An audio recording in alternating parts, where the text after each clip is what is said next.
kurang seksi lah ya bahasanya. Ini teman-teman udah banyak yang mulai nanya. Nanti di akhir dari pembicaraan kita bakal akan ada sesi Q&A ya bro ya, nggak apa-apa ya. Ya, boleh, Teman-teman aman. mau nanya-nanya tentang saham, mungkin dari sisi teknikal atau dari view yang mau lu kasih, bebas banget. Boleh. Ya, begitu aja dulu ya. Oke, mungkin kita langsung aja kali bro ya. Jadi sesuai dengan topik pembicaraan kita malam hari ini kan, bagaimana kita cari cuan di saat market downtrend begitu bro ya.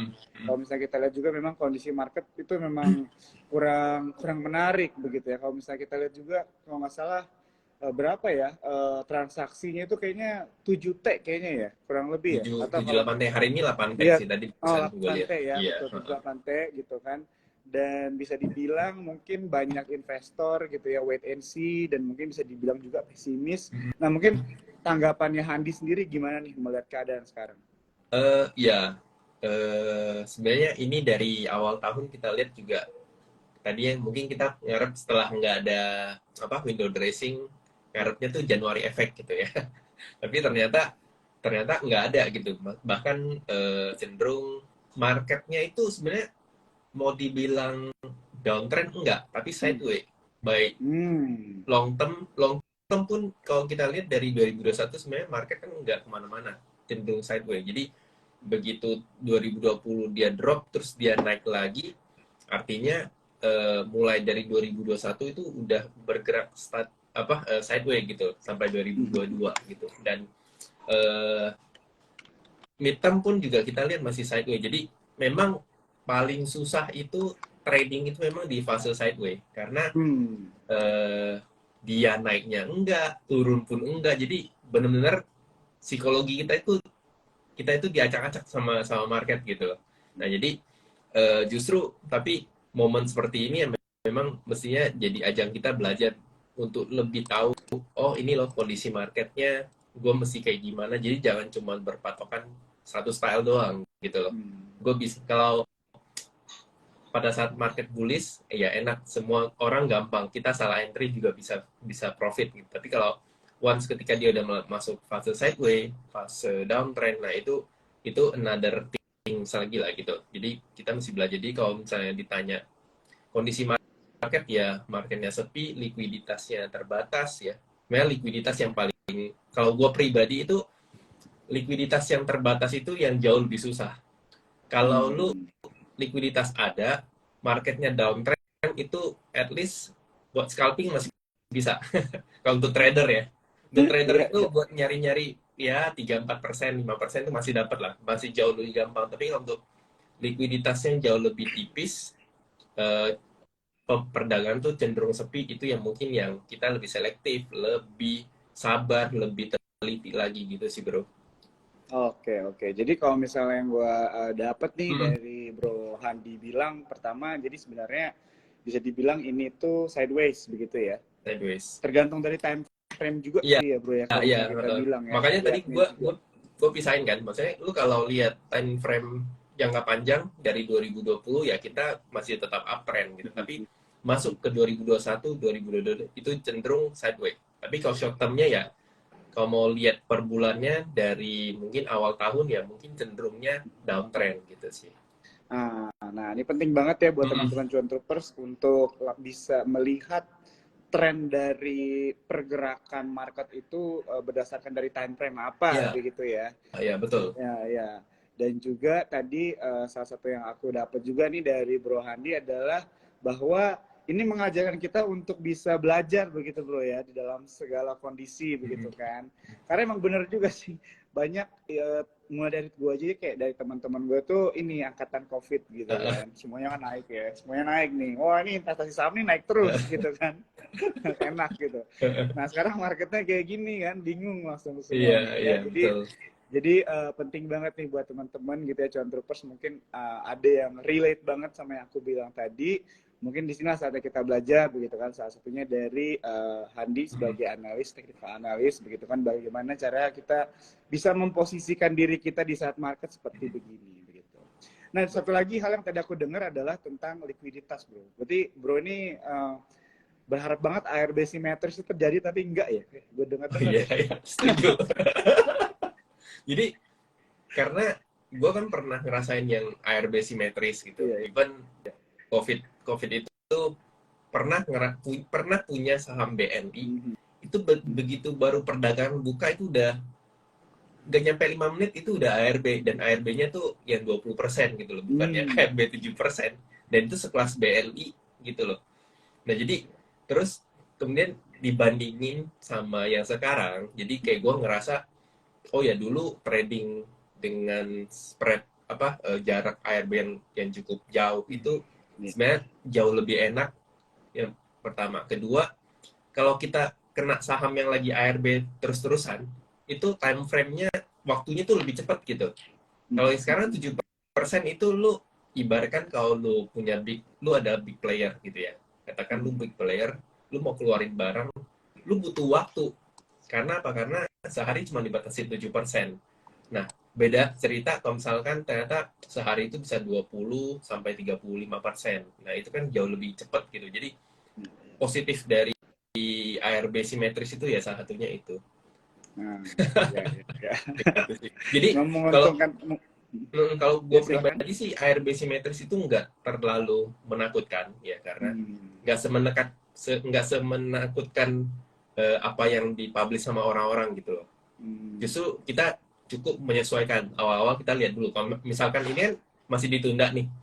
Nah, begitu nanti udah kejadian ya kita nyesuaiin. Kita lihat rasanya kayak gimana. Oh, gue trading di saham Parkliner itu, oh begini loh. Kalau lagi mainnya gimana. Nah, itu, ntar kan kita namanya manusia bisa nyesuaiin kan.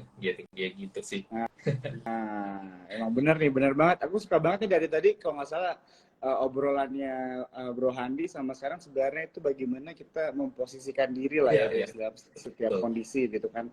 Sometimes banyak trader pemula atau investor pemula itu kayaknya dapat satu informasi terus ditelan bulat-bulat tanpa melihat angle-angle lain begitu Betul. kan. Jadi ini bisa dibilang opening diskusi kita yang cukup insightful ya buat teman-teman yang nonton malam hari ini. Hmm. Nah, kalau misalnya kita lanjutin obrolan kita kan berarti tadi Handi mention berarti kita di dalam posisi sideways Iya. gitu kan. Dan aku kan pernah mendengar ada yang namanya siklus pasar saham gitu bro ya. Ada fase-fase market kayak akumulasi, distribusi begitu kan. Kalau sekarang itu apakah termasuk fase distribusi begitu kan? Karena distribusi itu kalau nggak salah kan banyak istilahnya investor atau mungkin big fund yang mulai buang barang begitu kan? Karena sekarang banyak harga-harga saham itu kan turun gitu atau ada yang berjatuhan juga gitu. Mungkin view-nya dari Bro Hani mungkin bisa dikasih kira-kira di fase apa ya kira-kira? Oke. Kalau kita lihat dari short term ya. Short term kalau kita Ya. lihat IHSG-nya memang periode dari Januari lah, dari akhir Januari itu memang terlihat market itu fase distribusi. Bahkan tadi gue sempat ngecek kalau year to date, karena sebelumnya tuh kita tahu kan IHSG itu yang bisa menggerakkan IHSG pasti banking blue chip lah, banking lah, Ya, Telkom, ya. Astra ya termasuk itu. Terus mungkin nanti ditemenin sama ICBP, INDF segala macam. Nah, tapi rata-rata kan banking itu naik dengan bobot yang bagus, naik dengan kuat, itu kan biasa ditopang dengan inflow asing gitu. Karena sampai sekarang tuh gue ngelihat kalau blue chip itu naik tanpa inflow asing tuh rasanya kurang kuat, kurang berbobot gitu. Jadi kalau misalkan kita ngarepnya bankingnya tuh lari tiap hari 5%, 4%, 5%, 4% gitu. Tiap hari rata-rata naik. Nah, itu butuh inflow dari asing gitu. Dan gue lihat kalau kita tarik ISG dari year to date sampai sekarang itu marketnya overall itu masih net buy, tapi net buy-nya sekitar 2,9 T. Jadi hampir 3 T lah. Jadi gue ngerasa itu masih kecil. Sedangkan kalau kita lihat 3 bulan terakhir itu udah minus 2,51 T. Jadi memang kita lihat di beberapa kesempatan, kayaknya terakhir gue live sama Bro Daniel, itu juga gue bilang ini kayaknya market tuh cenderung lari ke bonds gitu. Jadi dari awal tahun itu uang itu keluar dari market pindah ke bonds. Karena kan sesuai mungkin dari Sukor kan terutama tuh gue suka banget risetnya Pak Ahmad Mikhail, Ya, ya, itu ya, ya. risetnya bagus banget gitu karena memang benar. Jadi ada proyeksi memang tahun ini tuh tahunnya bukan tahunnya saham lah, tapi tahunnya bonds gitu. Jadi Ya, bonds ya. itu lebih menarik, jauh lebih menarik dibanding apa? Maksudnya karena apa? Karena dengan bonds lu walaupun ya mungkin dapatnya berapa persen doang ya dalam per tahun gitu, tapi kalau lu bandingin sama resiko yang lu harus lu hadapi jauh lebih menguntungkan dari sisi bonds gitu ketimbang saham. Karena saham lu mungkin bisa dapat 5-6%, tapi lu harus ngadepin risk yang jauh lebih besar daripada reward lu. Jadi itu yang harus kita pertimbangkan gitu. Jadi orang orang nggak semata-mata bisa bilang oh lu main bonds lu nggak asik gitu loh. Saham dong gitu bro gitu ya. Enggak, karena kita harus makin dewasa itu kita harus membandingkan. Oke, ada risiko yang harus kita perhatiin. Jadi enggak melulu soal profit ya, tapi ada risk yang kita perhatiin. Oke, tahun ini tuh jauh lebih bagus di bonds gitu. Jadi that's why balik lagi kayak tadi gue bilang, flow-nya masih lagi di bonds gitu. Which mean kita lihat juga dari Indo 10 years ya, kita juga naik gitu ya harga bonds-nya. Kemudian dari kalau kita mau lihat market luar Amerika, US 10 years-nya dari kemarin naik. Ini mungkin udah mulai sedikit sideways karena ya kita tahu banyak masalah juga banking-bankingnya US gitu. Jadi kalau dari short term memang ini kemarin udah fase distribusi dan ini kelihatannya, gua ngelihatnya 2-3 minggu terakhir ini di level IHSG ini di level 6.650 ke bawah itu ada sedikit akumulasi. Karena apa? Karena beberapa kali kan begitu market menyentuh situ pasti rebound. Menyentuh situ pasti rebound. Jadi kalau nggak salah, ini disclaimer ya bro, tapi kalau nggak salah average dari akumulasinya asing itu di sekitar harga-harga sekarang gitu. Jadi kemungkinan mereka bakal maintain di ini, kecuali misalkan terjadi sesuatu di luar yang mengharuskan mereka harus take out money mereka di emerging market, which mean kita juga kena. Itu mungkin ISG secara teknikal mungkin bisa break di bawah itu, tapi kan itu belum kejadian gitu. Ini cuman proyeksi aja kayak gitu sih. Jadi wah ini lengkap banget ya teman-teman Cuan Troopers ya yang dijelasin sama Bro Handi. Thank you banget nih. thank you. Tadi Bro Handi mention tentang ekonom dari Sukor Sekuritas Mas Ahmad Mikhail ya. Ini buat teman-teman yang belum tahu tentang Mas Ahmad ini, dia selalu rilis ada riset ya teman-temannya tentang ekonomi global dan bahkan domestik. Nah, buat teman-teman tuh bisa cek ya di aplikasi kalian. Ini aku mungkin pesan-pesan sponsor dulu ya, Bro. Monggo. Jadi di aplikasi kalian, teman-teman, di Spot by Sukor Sekuritas, di situ ada tab option, kalian bisa buka tuh riset-riset atau bisa dibilang report ya, report dari divisi riset Sukor Sekuritas. Kalian bisa cek di situ ada report saham-saham dan ada juga report dari ekonomi global ya. Sebagai salah satu penulis dan narasumbernya adalah Mas Ahmad Mikhail yang dimention sama Bro Handi tadi gitu. Oke, kalau misalnya kita lanjut aja nih Bro ke pertanyaan selanjutnya ya.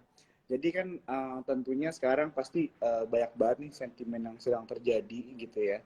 Kadang-kadang kalau Cuan Troopers, kalau anak-anak baru itu kan istilahnya agak susah memproses berita-berita baru begitu kan. Mana yang benar-benar perlu diperhatikan, mana yang sebenarnya nggak ada korelasi sama sekali gitu kan. Nah kalau misalnya dari Bro Handi sendiri mungkin kira-kira ada nggak yang bisa di-share sentimen-sentimen apa sih yang lagi rame dibahas atau sentimen-sentimen yang Cuan Troopers perlu perhatikan atau pantau yang sedang terjadi di pasar modal sekarang? Oke, kalau yang gue lihat mungkin lebih ke faktor ini ya, sentimen eksternal ya. Artinya sentimen global yang mungkin kita udah tahu dari kasus setahun terakhir kita menikmati yang namanya Fed rate tiap hari, tiap bulan itu kalau yang namanya FOMC ya, Fed meeting, terus berkaitan dengan rate hike gitu-gitu ya, itu pasti itu menjadi makanan kita lah tiap bulan gitu. Dan sampai sekarang juga kita kelihatannya sentimennya sebenarnya kalau di Indo tuh kita normal-normal, kita nggak ada apa-apa, data ekonomi kita masih bagus, inflasi kita naik dengan normal lah, nggak naik dengan spike gitu ya, tapi dengan normal. Terus trade balance kita juga masih cukup bagus, rupiah kita juga terjaga untuk kondisi sekarang di level 15.000 juga masih cukup bagus. Jadi gue liatnya sentimen yang mungkin teman-teman bisa perhatiin itu adalah sentimen dari luar gitu, terutama kan mulai muncul tuh sebenarnya kan korban-korban dari SVB, terus mungkin nanti bank-bank lain ya, Signature Bank apa segala macam, itu kan sebenarnya akarnya itu adalah dari kenaikan suku bunga, suku bunga yang terlalu cepat, yang tadinya mungkin gue pinjam duit di bank cuman bunga mungkin sekitar 1% atau mungkin di bawah itu, tiba-tiba gue harus bayar bunganya 4%, 5%, itu jauh lebih berat gitu. Dan itu dengan time frame yang lebih pendek, itu justru membuat beberapa bank berat gitu ya, termasuk SVB itu kan sebenarnya selain karena fokusnya dia itu melakukan simpan pinjam itu di perusahaan teknologi gitu ya. Di sisi lain ya sebenarnya yang paling kebeban itu adalah dia membeli bondsnya pemerintah US gitu. Jadi begitu dia beli bonds itu ketika memang harga tingkat suku bunga masih rendah. Tapi begitu tingkat suku bunganya udah mulai naik, pasti kan berkebalikan gitu. Jadi musuhnya kenaikan suku bunga yaitu bonds gitu. Jadi begitu suku bunga naik, pasti harga bondsnya turun gitu. Jadi itu yang menyebabkan mulai muncul, gue melihatnya sih mulai muncul bank-bank yang megang bondsnya US itu, bonds pemerintahnya itu mulai kewalahan gitu. Dan korban pertama kan dari SVB, kemudian ini kan kemudian belum lagi muncul Credit Suisse yang memang notabene kalau kita lihat 10 tahun terakhir banyak masalah gitu. Banyak masalah kan. Jadi itu jadi ke bawah-bawah gitu. Nah, kita masih belum tahu nih ke depannya masih ada korban-korban apa enggak. Jadi gue liatnya lebih ke eksternal, dan apalagi besok kalau nggak salah kita ada FOMC ya, Fed meeting. Nah, itu akan menentukan ini Jerome Powell ini masih bakal naikin rate, tetap kekeh naikin rate, atau justru dia mulai ngehold. Kalau cut rate sih harusnya masih belum, tapi mungkin ngehold gitu ya. Nah, ini yang kita lihat. Kalau misalnya dia masih memaksa naikin rate, wah itu pasti ada gejolak lagi di pasar saham gitu ya. Tapi kalau dia udah mulai hold, berarti itu untuk jangka pendek mungkin itu jadi sentimen positif untuk pasar saham lah gitu. Kayak gitu sih bro. Wah iya, jadi ini adalah beberapa sentimen negatif yang bisa dibilang juga sebenarnya yang membuat banyak investor dan trader, investor lah ya, bisa dibilang wait and see ya bro ya, gitu kan. Dan nah kalau itu kan bahasnya negatif tuh bro. Kalau misalnya sentimen positif nih kira-kira yang sedang terjadi secara domestik aja dulu kali ya. Kalau yang terjadi di waktu yang dekat tuh ada nggak kira-kira yang bisa kita perhatikan? Kalau secara domestik paling positifnya sekarang ini kita lagi masuk fase dividen, pembagian dividen. Ya betul. Ya kan? Betul. Itu jadi kita lihat hari BMRI naik 5% ya kalau nggak salah. Iya kan? 4 apa 5% gitu. Terus nanti masih ada BNI, masih ada BCA gitu ya. Jadi sentimen tuh sekarang tuh market itu ditahan ya salah satunya dari sentimen banking 4 bank tadi gitu. Dan selain itu juga kita udah persiapan puasa, dua hari lagi udah puasa ya teman-teman. Terus Lebaran, jadi itu mungkin jatuhnya ke sektor consumer ya. Kita lihat mungkin kalau yang sering dulu itu kayak mungkin sektor poultry ya, Cepin, Java, itu mungkin bakal dapat sentimennya. Kemudian sektor retail ya kayak Era, Access, mau Lebaran bro ganti handphone baru kan. Itu mungkin jadi itu. Nah ini mungkin juga sekalian gue namain, maksudnya sentimen itu belum tentu ya. Misalkan lagi Lebaran nih, wah Era pasti dulang cuan dong gitu loh. Kita berpikir situ, sehingga pemikiran itu lempar ke market, itu jadi sentimen gitu. Padahal sebenarnya kita belum tentu si Era itu penjualannya meningkat pesat ya kan. Nah jadi kita manfaatin aja momentum sentimen itu gitu. Jadi gue liatnya mungkin retailnya masih cukup bagus, kemudian consumer ya mungkin INDF, ICBP itu cukup lumayan menarik ya, karena baik teknikalnya juga masih cukup bagus. Cuman kalau kita lihat mungkin AMRT itu sebenarnya itu juga sampai sekarang gue liatnya itu sebutannya apa ya, waralaba ya, waralaba. Hmm. Waralaba seperti itu kan ini lagi bagus-bagusnya nih, belum ada mati-matinya. Apalagi kalau kita dengar kayak Transmart ya, yang Ya. tadi ya Carrefour itu kan udah mulai turun. Yang sejenisnya kan udah mulai kayak Hypermart kan, itu orang kayaknya udah jarang banget. Bahkan kayak kita tuh udah jarang banget ke Hypermart, ke Transmart gitu ya bro ya. Dibanding kita Setuju. justru lebih kesering kayak ke Alfamart, Indomaret yang Iya.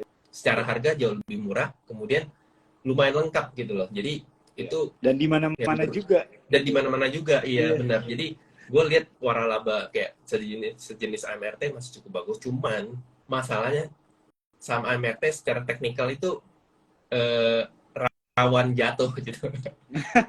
Kalau gue lihat secara teknikal, secara mata gue itu rawan jatuh karena sahamnya naik tapi indikatornya melemah. Nanti teman-teman bisa cek lah, pakai indikator RSI, mau stokastik atau mau pakai MACD ya. Kita lihat sahamnya naik tapi indikator momentumnya melemah. Jadi itu yang mesti diwaspadain gitu. Gitu sih. Jadi buat sentimen mungkin sebulan ke depan sentimennya ya pasti consumer defensif, sektor defensif itu yang menurut gua bisa inilah, bisa kita manfaatin momentum untuk trading. Dan buat yang invest gimana kok? Buat invest, buat kita melihat terlepas sekarang lagi ada sentimen buruk di global. Yang kita tahu tuh mulai April, Mei, Juni, Juli itu market juga lagi drop kan. Ya, makanya muncul istilah sell in May and go away kan gitu. Nah, justru menurut gua buat kita yang pengen invest, justru dari Mei, Juni, Juli itu adalah momentum kita ngumpulin big banks. Jadi gue selalu share, kalian kalau mau invest dalam jangka pendek, nah di periode Mei, Juni, Juli itu kalian boleh invest, boleh nyicil beli di banking, BRI, nggak usah yang aneh-aneh lah banknya, beli aja BRI, BCA, BMRI, BBNI gitu. Nah, empat big bank sini. Nah, nyicil beli, kumpulin dari Mei, Juni, Juli, ntar kalian bagi aja tuh uang money managementnya lah, kalian bagi aja. Nah, ntar TP-nya kapan kok? TP-nya tahun depan, Januari, Februari, di momen-momen ketika dia mendekati dividen, biasanya kan mulai naik. Nah, itu kalian boleh memutuskan untuk take profit atau sekalian ngambil dividennya kayak gitu. Jadi itu strategi yang menurut gua gampang dan itu bisa dimanfaatkan gitu. Kayak gitu sih, bro. Oke, thank you banget bro ya. Wah Thank ini you. baik banget informasinya, aku jadi sampai tadi apa aja ya. Oke, jadi ini aku suka banget. Jadi benar untuk dalam keadaan market sekarang itu memang sejujurnya aku personally juga udah mulai masuk sih gitu ya ke big caps gitu kan. Dan apalagi kan sekarang kan sudah mau bukan hanya bulan puasa tapi THR juga bro ya. Gitu kan.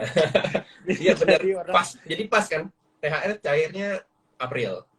Ya kan, ya udah ntar kalau sisihin sebagian atau mau berapa itu masukin ke yang tadi gue bilang big banks gitu tadi.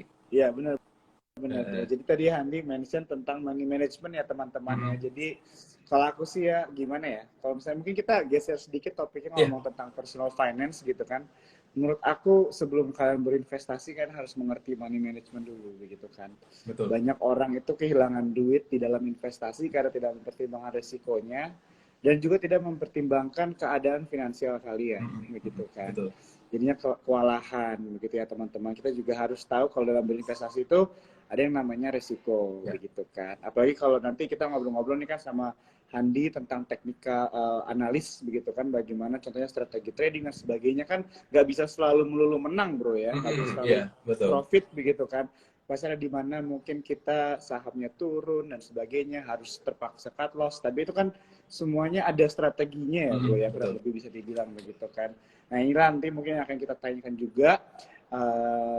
Tapi di sini aku juga mau ingetin ya sekali lagi ya teman-teman, kalau misalnya ada yang mau nanya-nanya tentang saham apapun yang kalian sedang punya atau tertarik dan sebagainya, mungkin bisa di chat aja di comment section atau di Q&A ya, langsung nanti kita tanya langsung sama Bro Handi. Oke, Jadi tadi sebenarnya udah dijawab gitu ya bro, sektor-sektor apa aja yang menarik ya. Dari tadi lu bilang dari sektor consumer gitu ya, dari retail. Kalau misalnya infrastruktur tol tuh gimana bro Nah, menurut itu lo? mungkin, oh ya, gue ketinggalan. Ya, mungkin keselip jasa marga. Iya, iya. Itu aja Rame sih. kan bro ya, orang pulang Eh, eh, kampung biasa mudik ya, ya. betul. Iya, iya, Itu iya, iya. bakal jadi sentimen juga lah.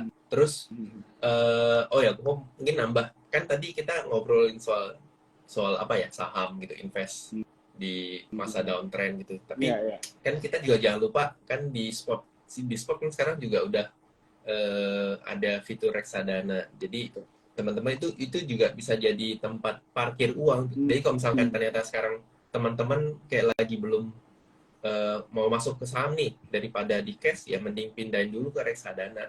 Dan kalau nggak salah, ini mungkin nanti Bro Jo bisa bisa ini ya, bisa benerin kalau misalnya gue salah. Iya, iya, iya. Kalau lu tiba-tiba misalkan lagi di reksadana, terus lu mau pakai buat beli saham di pagi ini, kalau nggak salah sebelum jam 11 itu kita bisa bisa switch langsung ke saham gitu ya, kalau nggak Bisa, salah ya. bisa bro, bisa. Nah, Iya, itu menurut gue tuh fitur yang cukup bagus loh. iya, Karena iya. apa? Karena begitu once ketika marketnya flow-nya udah masuk ke saham lagi, ya udah kan kita tinggal switch ke situ gitu loh. Jadi semua hal bisa apa, semua uang kita tuh bisa Iya, dipindah-pindahkan dengan cara gampang iya, kayak betul gitu. banget ya. Nah, jadi buat teman-teman di sini ya, kalau misalnya kalian ada yang belum tahu masuk saham di mana dan sebagainya, tuh baru mau memulai, atau mungkin contohnya kayak belum tahu mau beli saham apa, gue mau belajar dulu deh, nonton-nonton Ajila seperti Mami sebagainya, nggak apa-apa. Bisa parkir di reksadana, karena reksadana itu kan dikelola sama fund manager ya teman-teman ya, profesional, dan kalian bisa cek sendiri portfolionya juga begitu. Nah, tadi berarti kalau kita udah ngobrolin tentang sektor-sektor nih bro ya, kalau misalnya dari lu sendiri gitu kan, tadi kita udah ngobrol-ngobrol in general tentang market global, domestik, sektor. Kalau dari lu sendiri nih, pasti terbaik banget nih teman-teman yang pengen tahu kalau Handi itu sebagai technical analyst, strategi dalam trading di saat market seperti itu gimana bro? Boleh Oke, di-share? oke. Iya. Kalau gue pribadi itu, sebenarnya gue pribadi itu adalah trader yang swing. Kalau porsi trading style gue, 60%, 70% itu adalah swing trader. Jadi sisanya itu lebih mungkin scalping atau fast trade, day trade gitu ya. Jadi, nah kalau ditanya strategi gue untuk saat ini, itu gue swing jelas nggak bisa. Gue diem. Jadi metode swing trading itu gue nggak pakai lah sekarang. Jadi for sale sekarang cash gue jauh lebih banyak. Cash gue lebih banyak. Terus ya cuman tradingnya fast trade doang gitu. Fast trade, scalping, dan fast trade scalping juga mainnya cuman pagi. Jadi 1 jam setelah pembukaan perdagangan itu momentum yang paling baik lah untuk melakukan scalping, melakukan fast trade gitu. Jadi untuk sekarang gue jauh lebih nggak mau ambil risiko karena itu tadi marketnya juga likuiditasnya masih kecil, masih sideways, masih downtrend secara short term. Jadi lebih memilih untuk sekarang ini untuk fast trade doang gitu. Bahkan kadang cenderung nggak trading. Karena gini, untuk market sekarang tuh jujur 3 bulan terakhir tuh Porto tuh nggak growth, justru malah terkikis gua. Gua itu Porto 3 bulan terkikis ya, dalam artian masih minus gitu loh. Dan itu yang kenapa ya, kita tadi awal-awal mungkin masih oke trading Januari gue cukup kegebuk. Februari awal masih oke, tapi akhirnya juga kegerus juga gitu. Jadi buat sekarang ya mode-nya ya mode diem dulu, jauh lebih safe dulu. Trading yang kelihatan lu meyakinkan, yang lu oke ya lu trading. Jadi ya pelan-pelan nyicil-nyicil untuk dikit-dikit beli saham ya bisa lah gitu, trading dalam porsi yang kecil gitu. Tapi kalau untuk disuruh ditanya sekarang untuk porsi yang gede masih belum sih, kayak gitu sih. Masih belum ya. Masih belum. Tapi kalau misalnya ditanya kayak masih trading nggak kira-kira walaupun market dalam keadaan kayak seperti ini masih ada trading juga Oh tadi masih ya? masih. So, gua tadi 2 hari ini beli Goto. Tapi ini disclaimer on teman-teman ya. Jadi maksudnya gue Iya, nggak iya, ngajak kalian beli Goto ya iya, ini, iya. karena gue nyicilnya jujur tuh nyicil kemarin di 108, 109, terus tadi beli di sekitar 104 gitu ya. Jadi average gue itu di bawah gitu. Dan itu for sure gue buat trading, bukan buat nge-swing gitu loh. Jadi mungkin nyari 5-10% kayaknya ada potensial di Goto. Jadi ya udah, itu yang gue manfaatin gitu. Jadi praktis kayak sehari 2 hari mainnya 1-2 saham gitu. Jadi Iya, nggak yang seagresif ketika marketnya lagi bagus gitu, kayak gitu iya. sih. Menarik, menarik. Gue juga masuk Goto tuh, tapi tahun lalu bro. Tahun lalu apa kan? Oh enggak, iya Tahun tahun lalu lalu, bro. Waktu dia 80, 90. wah iya iya iya, Iya, itu kita juga trading sih. tapi Goto gue tutup mata sih waktu itu. Jadi gue kayak ya udah lah biarin aja Iya, kali gitu kan Goto. Oke, oke, oke, oke. Menarik, menarik. Oke, jadi nah kalau misalnya Handi nih masih trading, kira-kira ada nggak sih sektor-sektor yang menurut lo sendiri dengan pendapat lo dan view lo juga, kadang kan pendapat orang bisa berbeda-beda ya, subjektif, nggak ada yang salah, nggak ada yang benar begitu kan, tergantung. Ada nggak sektor-sektor yang menarik begitu, atau mungkin saham-saham nih cuan troopers yang bisa mulai pantau atau perhatikan? kalau gue liatnya buat yang kategori resikonya nggak terlalu gede ya, mungkin Mhm. ya itu tadi manfaatin untuk musim-musim lebaran. Rals, contohnya Rals ya. Rals itu menurut gua by technicalnya di Mhm. sekitar level 580 sampai 630 itu masih jadi fase akumulasi sih. Mhm. Itu cukup bagus untuk si Rals. Oke, oke. Kemudian jadi kalau begitu Rals itu by technical dia akan terjadi pembalikan arah, terkonfirmasi pembalikan arah itu mungkin di sekitar 640. Jadi begitu dia udah running di atas itu, dia akan kembali, potensi dia bergerak naik tuh jauh lebih besar gitu. Kayak gitu. Itu tuh Rals. Ya mungkin era itu juga cukup oke. Era juga kelihatannya udah mulai berbalik arah.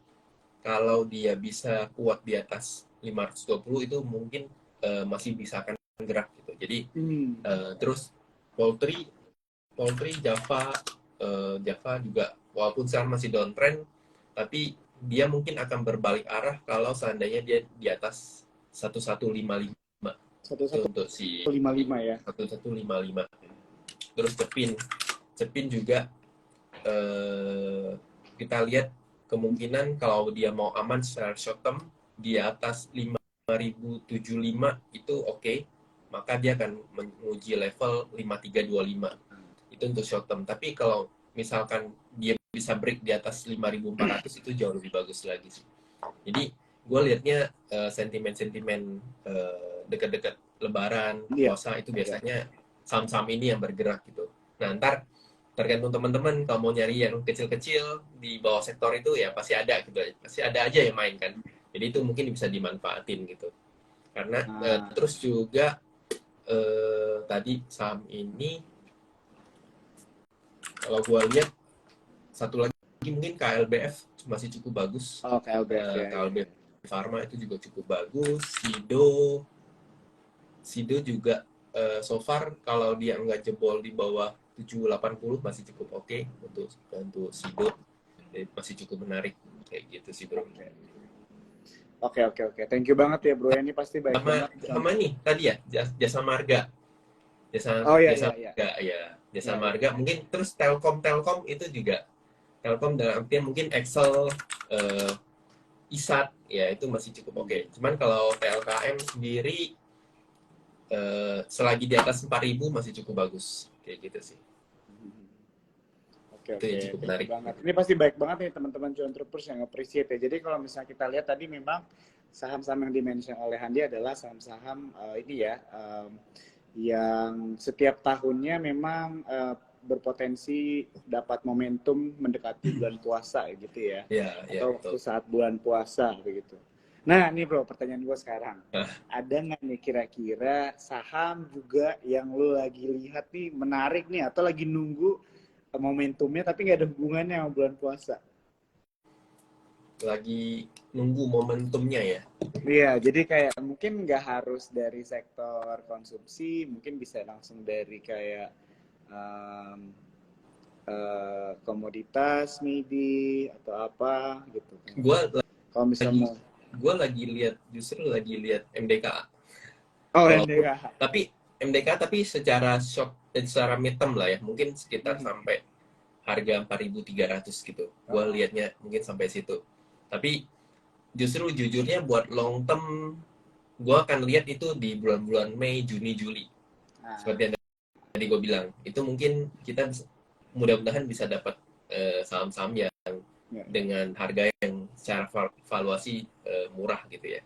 Cuman kalau untuk lu tanya gue 2-3 bulan ke depan, 2 bulan ke depan mungkin gue masih ya short term tradingnya masih swing. Kalaupun swing mungkin swingnya nggak panjang lah, masih pendek gitu. Jadi yang lagi gue lihat mungkin MDKA karena emas kan juga lagi naik gitu ya, emasnya Ya, lagi ya. naik, jadi harusnya, dan emas ini gue sendiri lihat belum kelar, walaupun ini kan udah nyentuh kemarin, udah nyentuh 2000 Hmm. SAU USD-nya udah nyentuh 2000, jadi gue lihat ini belum akan berakhir gitu. Karena kalau ini ya, ini mungkin balik lagi ke makroekonomi. Jadi kalau gue lihat, kalau Fed-nya besok ternyata memutuskan untuk uh, ngehold rate-nya, itu juga bisa kita interpretasikan bahwa oke, ini ternyata ada sesuatu, ada bank-banknya mereka itu lagi sedang tidak bagus lah gitu. Iya, iya. Kalaupun mereka naikin rate, orang akan cenderung wah ini bahaya. Jadi orang akan memilih instrumen yang lebih aman resiko, which means salah satunya adalah gold gitu ya. Jadi gold dari beberapa bulan yang lalu sudah dilirik sama orang gitu. Nah jadi menurut gue tuh apapun keputusannya dari the Fed itu, gue melihatnya itu selalu menguntungkan sisi dari si gold itu sendiri gitu bro. Jadi Ah, gue lihatnya untuk midterm mungkin sebulan ke depan mungkin MDKA masih cukup menarik, tapi kalau gue cerita MDKA by technical itu gue gambarnya justru akan ada terjadi penurunan ke level 3420. hmm. Jadi mungkin bentar gue coba share. Oke, oke, oke. Nah ini ini tuh long termnya MDKA. Jadi dia by technical itu dia ada kita sebutnya rising wedge ya. Dia naik tapi volumenya mengecil gitu loh. Jadi kalau misalnya teman-teman lihat volumenya mengecil, nah ini periode-periode ini yang bisa gue manfaatin gitu, at least sampai sini. Tapi buat jangka panjang dia masih akan cenderung terkoreksi untuk MDKA. Hmm. Mau MDKA, mau Antam, ya nikel-nikelan. Nah nikel-nikelan kalau kita lihat Antam secara tren jangka panjang dari Januari 2021 masih cenderung downtrend. Nah ini target midterm-nya juga masih, gue memprediksi ya, tapi ini kan masih bisa salah gitu bro. Gue memprediksi itu bisa ke sekitaran 1.300-an. Itu juga Inco. Jadi Inco juga sama gitu. Jadi Inco bahkan udah sedikit mendekat di level 5.600-an. Jadi begitu dia sampai sini ya kita lihat lagi sih. Gitu. Oke. Jadi itu yang mungkin untuk short term gue lihatnya sih sektor-sektor komoditi ini ya metal-metalan, Iya, kemudian metal ya. juga eh, komoditas batu bara itu kita bisa manfaatin untuk dividennya. Mungkin I kemarin see. laporan keuangannya kan udah keluar nih yang full year. Iya. Nah, ini kita tinggal nunggu kapan mereka RUPS dan ngumumin dividen gitu. Nah, itu Hmm. momentum itu bisa kita manfaatin gitu lah, kayak gitu sih. Nah, iya, iya. Wah, oke, thank you banget bro. Teman-teman yang tadi Cuan Troopers sudah kita dikasih insight nih ya, beberapa saham-saham di luar sentimen bulan puasa begitu kan, yang bisa kita perhatikan lah ya, atau bisa kita pantau begitu ya teman-teman ya. Tapi balik lagi tadi seperti yang sudah Bro Handi bilang, semuanya ini adalah ada disclaimer-nya ya Ya, teman-teman. Tetap semua keputusan itu balik Dan pada kita. Seperti yang di-mention di awal juga nih sama Handi, buat teman-teman untuk selalu melihat segala sesuatu itu dengan berbagai angle gitu ya, tidak ditelan mentah-mentah begitu saja. betul. Oke bro, Dan mungkin kita mau ke dan mungkin gue nambah lagi, boleh boleh dan boleh. juga perhatiin kondisi market gitu. Nah, Itu juga harus perhatiin. Jadi sekarang ini kita belajar coba untuk kita coba belajar untuk menyesuaikan sama kondisi laut lah. Jadi IHSG itu kita ibaratkan laut gitu ya. Jadi kalau lautnya lagi nggak tenang, tapi kelihatan, aduh ada ikan nih. Ya karena lautnya lagi nggak tenang ya kita mending tahan diri dulu.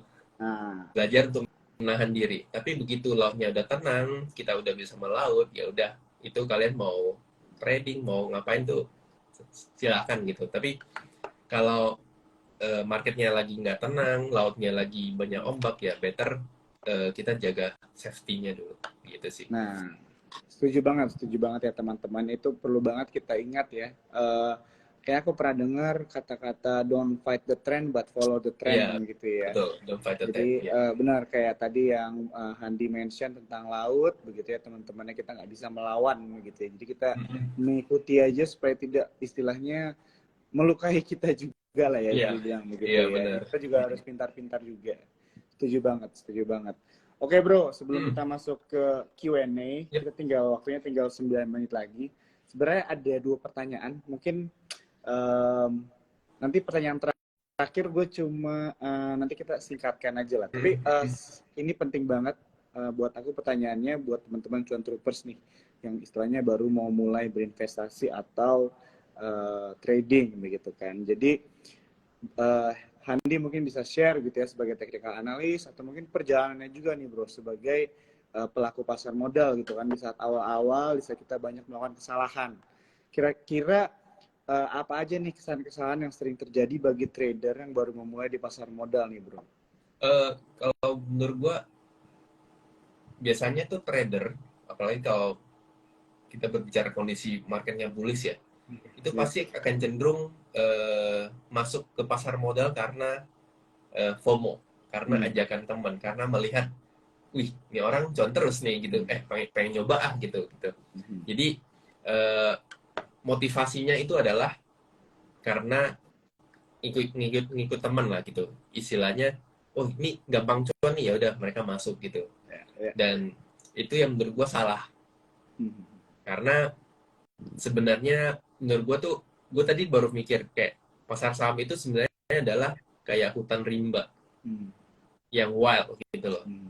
Lu salah, lu bisa aja ketemu pohon yang isinya banyak buah, tapi lu bisa aja karena terbuai sama buah-buahan yang ada di pohon itu, tiba-tiba muncul ada ular yang matok lu gitu, ada binatang buas yang matok lu. Jadi menurut gue itu mungkin yang tadi kesalahan yang sering trader terjadi. Jadi trader itu kesalahannya adalah biasanya awal-awal tuh cenderung mengabaikan yang namanya money management, cenderung mengabaikan yang namanya, oh gue belajar bertahap, belajar learning by doing, gue belajar teori, gue belajar praktek, belajar. Jadi menurut gue tuh strategi yang belajar untuk bisa cepat bisa ya. Baik, pengalaman gue tuh gue belajar sambil praktek sambil belajar lah gitu. Dalam artian, contoh misalkan gue belajar technical, ya gue belajar bukunya gue letak di depan meja, terus gue buka chat sambil belajar gitu. Jadi itu menurut gue tuh jauh lebih cepat ketimbang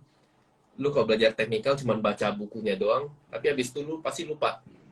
Jadi better lu letakin bukunya sini, lu buka chat, lu sambil belajar gitu. Oh ini pattern apa ya? Kenapa patternnya begini gitu. Jadi belajarnya lebih cepat, nangkepnya tuh lebih cepat ketimbang kita cuma belajar teori kayak gitu sih. Jadi learning by doing lah ya bro. Ya, learning by doing. Jadi tapi kalau ditanya untuk kondisi sekarang, teman-teman yang baru masuk pasti motivasinya FOMO ketika marketnya lagi bullish itu menurut gua cenderung berkurang. Jadi justru momentum yang kalian baru masuk saat ini tuh kalian belajar, benar-benar belajar. Mumpung marketnya masih belum kemana-mana, mumpung marketnya masih sedikit downtrend, kalian belajar terus. Apalagi sekarang gampang banget. Kalau zaman gue dulu mungkin udah masih ada YouTube gitu, tapi lu mau ikut kalau zaman dulu ya, sebelum COVID itu, lu mau belajar course yang kita lagi ngobrolin sekarang ini bro, itu mesti bayar bro. Itu mesti bayar. Dulu kan nggak ada yang namanya IG Live, nggak ada yang namanya Zoom, ya webinar gratis dari Sekuritas itu nggak ada, jarang banget. Jadi lu mau belajar kayak gitu tuh mesti bayar, dan bayarnya juga nggak murah gitu. Dan sekarang tuh lu jauh lebih gampang, YouTube banyak orang bikin, terus Instagram tiap sekuritas termasuk Sukor yang sering memberi insight gitu ya, memberi insight, memberi edukasi segala macam, itu kalian manfaatin gitu loh, belajar gitu. Jadi jangan berpikir untuk profit dulu itu, dan itu juga satu kesalahannya. Boleh lu punya tujuan, kita semua adalah profit, tapi jangan jadikan itu sebagai target utama, karena begitu lu ngejar profit pasti lu nggak mau ini, maksudnya jadinya tuh mentalnya rusak. Jadi yang harus lu pikirin menurut gua ya dari awal itu adalah lu mikir, oke, gua mau tujuan gua di pasar modal itu, gua mau mengelola uang gua mau ya buat profit lah, tapi profit itu tujuan kesekiannya. Tapi untuk jangka pendeknya, misi gua ini adalah gua mau belajar dulu fundamental, technical, makroekonomi, mungkin belajar money flow gitu ya. Nah, itu yang lu targetin dulu. Kalau lu ternyata profit di 1 tahun pertama, anggap itu bonus gitu loh. Kayak gitu. Asik. Thank you bro. Wah nih gue sempet terdiam bro. Jadi kayak bener sih. Soalnya judulnya nih cari cuan saat market downtrend, tapi jadi kepikiran saat market downtrend ini adalah sebenarnya saat kita merenung gitu bro ya. Saat kita merenung dan belajar begitu kan. Jadi supaya tetap cuan begitu kan.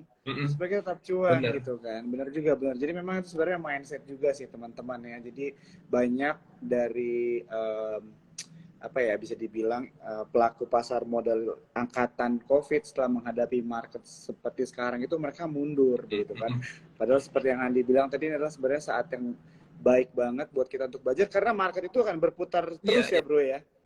Market itu nggak bakal turun terus, enggak. Iya.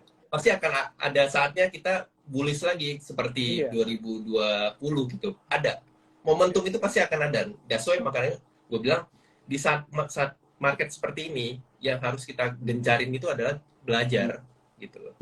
Persiapin diri kita buat ngadepin market bullish gitu. Dan satu lagi, jadi trader yang fleksibel gitu loh. Kalau lu mau serius di pasar modal, lu mau jadi trader yang serius, harus jadi trader yang fleksibel. Dalam artian ketika market bullish, gue harus pakai strategi yang seperti apa, trading sistem gue tuh harus seperti apa gitu.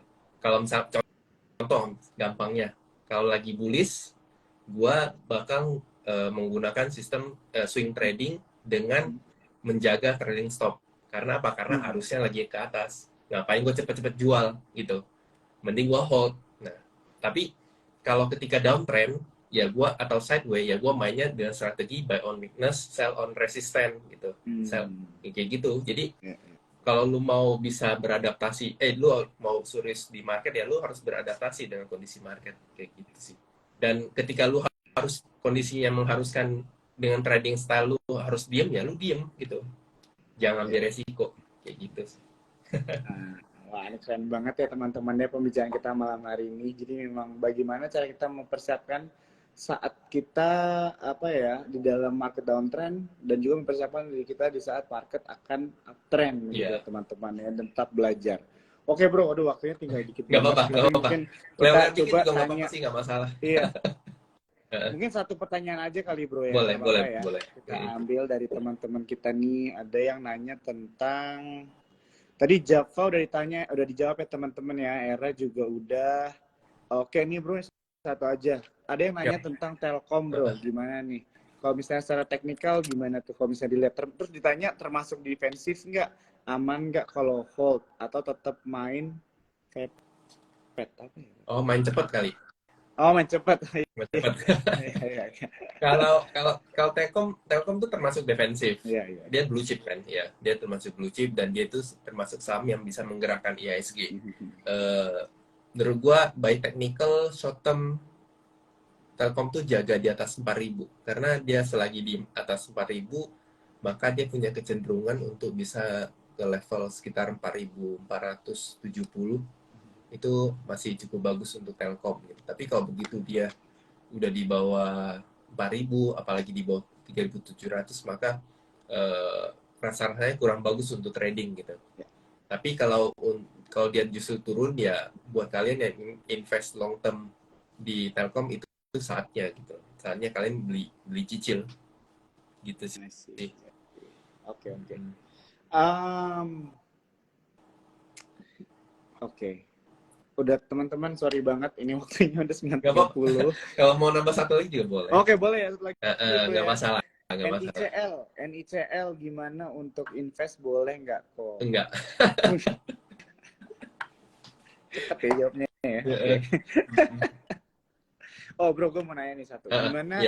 Gue pengen lihat view dari saham Okas bro. Coba dari lo, teknik analis. Ini pertanyaan personal dari gue nih. Okas. Aduh. Kalau buy Okas, teknikalnya tuh selagi di atas 93 tuh masih cukup oke. Cuman, bentar. Kalau gue mesti, tapi barang-barang begini tuh gue mesti lihat flow-nya, gue mesti ngitung. Karena barang-barang begini cuma pakai teknikal itu jauh, kalau gue pribadi tuh terlalu riskan. Iya. Terlalu riskan. Jadi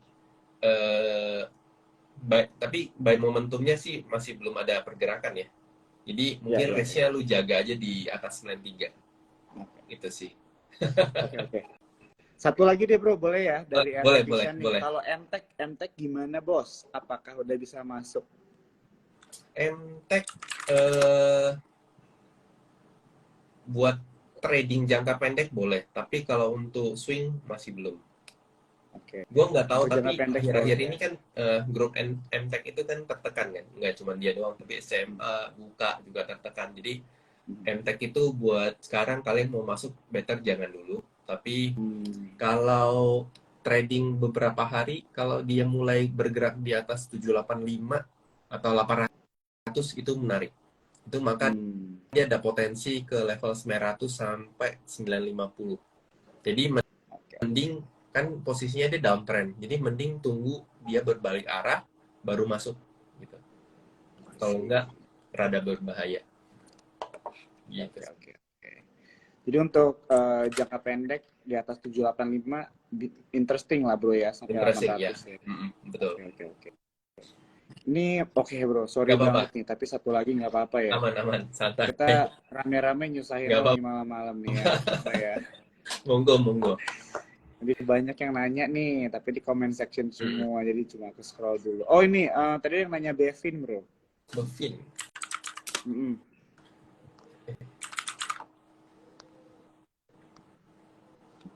Bevin by momentum dia turun. Jadi Bevin ini kalian tunggu aja di level 1140, 1150. Itu mungkin jauh lebih aman.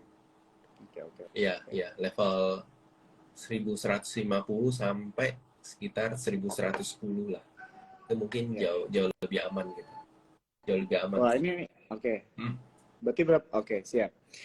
Kalau misalnya ini bro, ada yang nanya nih, ini harus dikasih lagi bro, soalnya dia bilangnya koko baik hati. Waduh, jadi kita harus susah nih. Harum bro, Harum gimana nih bro? Kalau Harum, kalau Harum itu ini juga sama, akan cenderung menguji level. Gue takutnya nih Harum akan menuju gap. Jadi dia ada gap di tahun 23 September 2021 itu ada gap di level 1300. Jadi kemungkinan dengan kalau misalkan 1340-nya jebol ya mungkin dia akan tutup di level itu gitu. Dan di level itu juga dia ada yang tadinya resisten sekarang jadi support. Jadi kemungkinan Harum bakal ke level itu dulu sih. Oke, jadi harus diperhatikan ada gap ya bro ya. Tadi dari tahun 2021 ya bro. Iya, betul. Oke, tadi itu udah ada yang nanya. Ini mungkin terakhir ya teman-teman ya, karena kita udah 1 jam, nanti bakal ke-cut nih ya G-Live-nya. Terakhir nih, saham apa yang bisa all in dan kalau nyangkut bisa di hold kok. Saham perbankan kan nggak apa-apa ya. Ayo, ada yang nanya kayak gitu. Saham perbankan all in pun gua nggak rekomen. Gua nggak ngerekomen kalau all in untuk kondisi sekarang. Ya. Beda cerita kalau market tiba-tiba crash, lu mau all in di banking, BCA, BRI, BMRI, atau Telkom, ya BNI, Astra, itu kan boleh. Tapi lebih wise, lebih bijaknya jangan all in, tapi kalian bagi. Ya. Jadi kalian bagi beberapa inilah, karena kan yang namanya kita nyari harga terbaik kan bukan dengan all in, tapi kita berbagi lah, bagi beberapa porsi gitu.